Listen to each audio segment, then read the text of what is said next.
Arizona fans might want to avert their eyes and ears and sensory functions for this next segment because I'm here to tell you that year one under Brent Brennan, who I think is a real solid football coach, it's not going to be easy. It's not going to be fun. And Arizona is not the Big 12 contender that you think they are. Because your last impression of the Arizona Wildcats is what on the football field?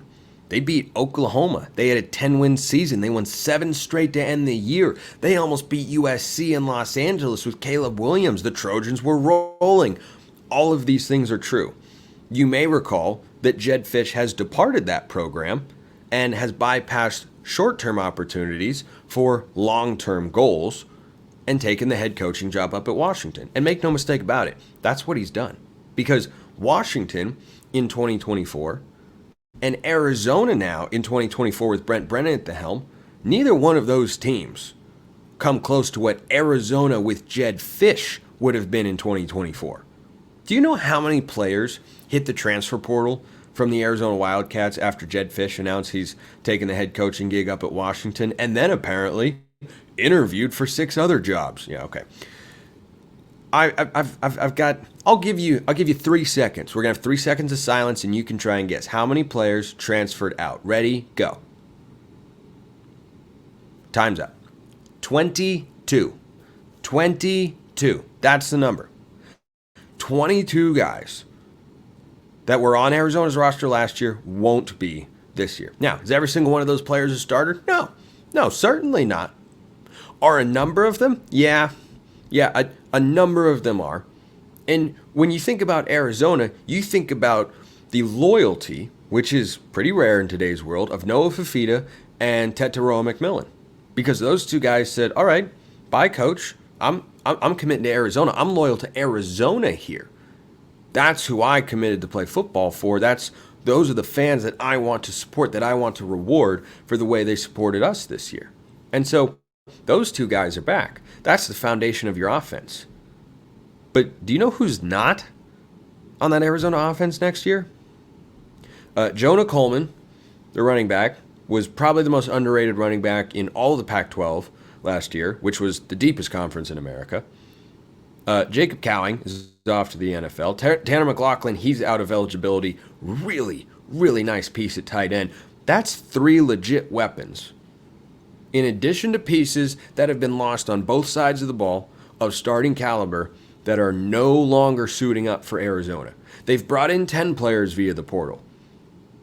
But by any metric, whether it's 24/7 Sports or any other service or just the eyeball test, Arizona's roster has taken a hit. So to say that they can perform at the same level when you've got a new head coach and therefore a different play caller, and Jedd Fisch is a very good play caller, I don't expect Arizona to be at the level they were last year. They were a 9-3 football team in the regular season.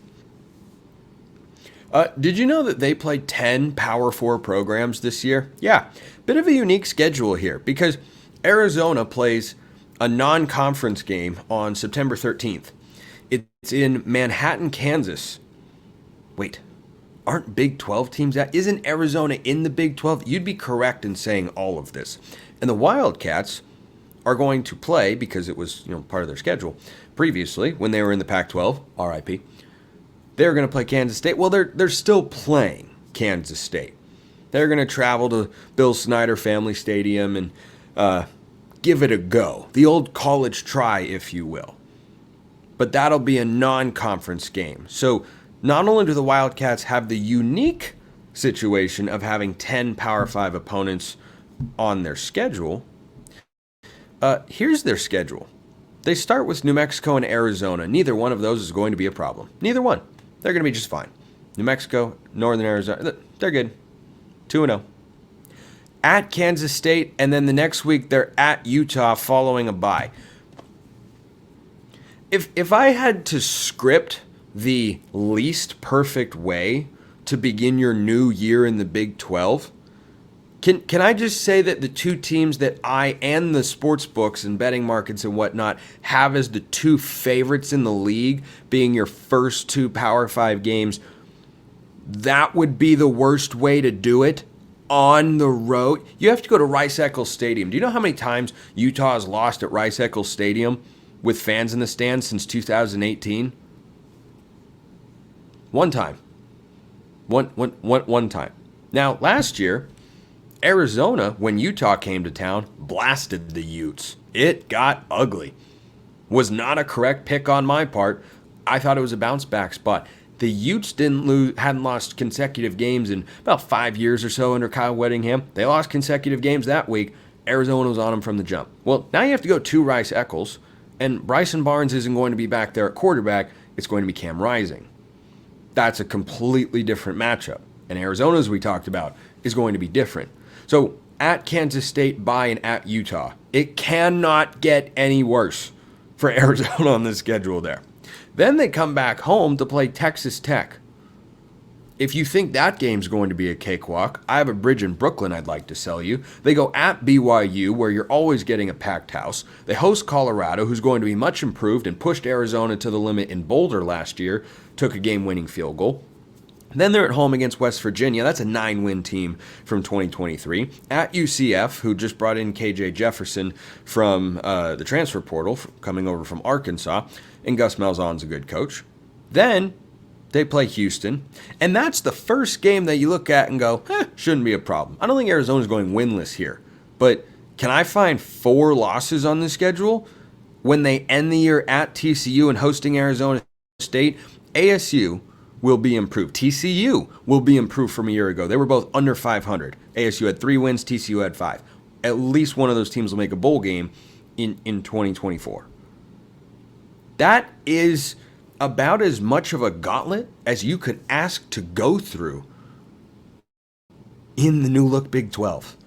I think Arizona, with the roster turnover they've had, first-year head coach, a good guy to hire. Not just individually, but professionally. I think Brent Brennan can have success in Arizona. I don't think it's going to be this year. Will Arizona be a bowl team? I fully expect them to be. Will they be a conference contender? I fully expect them not to be. That is just a bruising schedule. I cannot get over. What did they do to tick off the football scheduling gods to go at Kansas State, bye, and at Utah? That is just flat out mean. And I think Arizona under 8.5 is a really good bet, according to our friends at FanDuel. In the group of 5, in this evolving world, what does success actually mean? That's a fascinating question.